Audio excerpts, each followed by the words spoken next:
Cool. So we're going to look at a sequence of attacks from half guard, starting with the underhook get-up position. So Lindsay is starting in my knee shield, right? I'm going to put my hand on my knee, and I'm going to use that to lift and kind of kick through her arm. That's going to make the space for my underhook. So I'm coming all the way up to my elbow, hooking around the back, right? I like to grab the belt if it's available. If it's not, I'll just cup the hip. Now, I'm all the way up to my elbow. This is what I call the underhook get-up position, right? Now we're going to sort of dive underneath and pull the person on top of us. And our left foot, the one that's on the outside, is going to insert into a butterfly. We'll change angles here in just a second.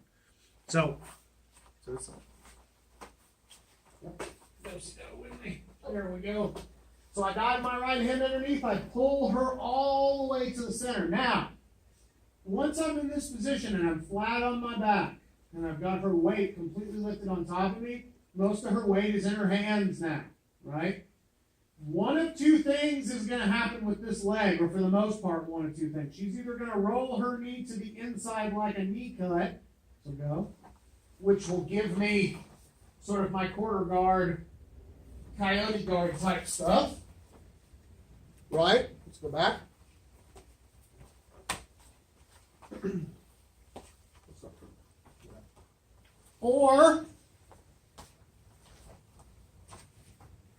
Or she's going to turn her knee up and put her foot flat. Yes.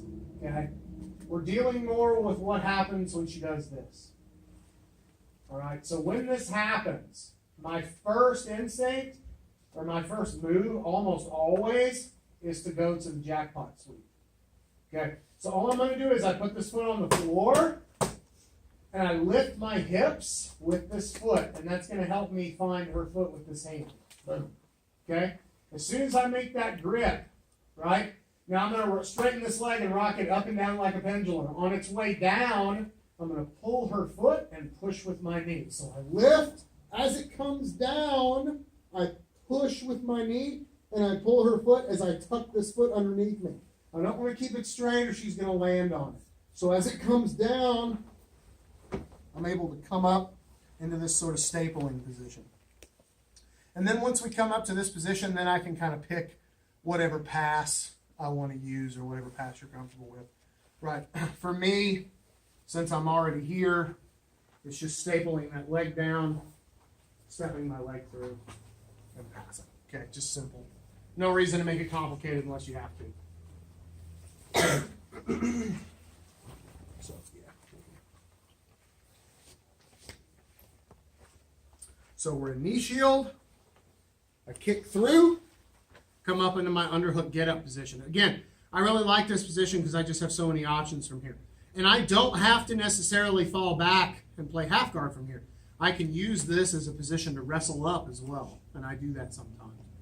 If the person's just killing my half guard every time they're on top of me and passing, then I'll use this to come up and wrestle my way to the feet, or wrestle my way on top, shooting kind of like a single leg from here.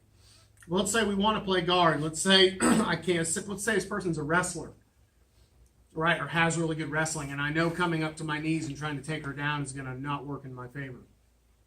I dive underneath. I pull her on top. My outside foot makes that butterfly.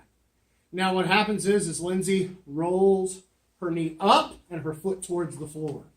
And we end up in sort of this position. It's almost like X guard, but this foot isn't where it's supposed to be. And by the way, I can actually lift here, right, and go to X if I want to. But again, it just depends on the situation. If the person's really heavy here, then it can be really hard to do. So this foot goes to the floor.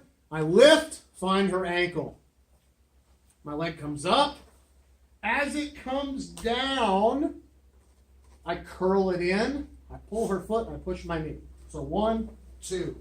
Ride it all the way to the top. Try to use that momentum of the move to hitchhike onto your feet, into this sort of crouched position like this. Now from here, I like to underhook the head. Get the camera back. Okay? And I windshield wiper my feet. And I pass her by. Okay? And then in the next move, we're going to get into what happens when the person counters by holding your head, which is the counter to this move. We'll get into that in a minute.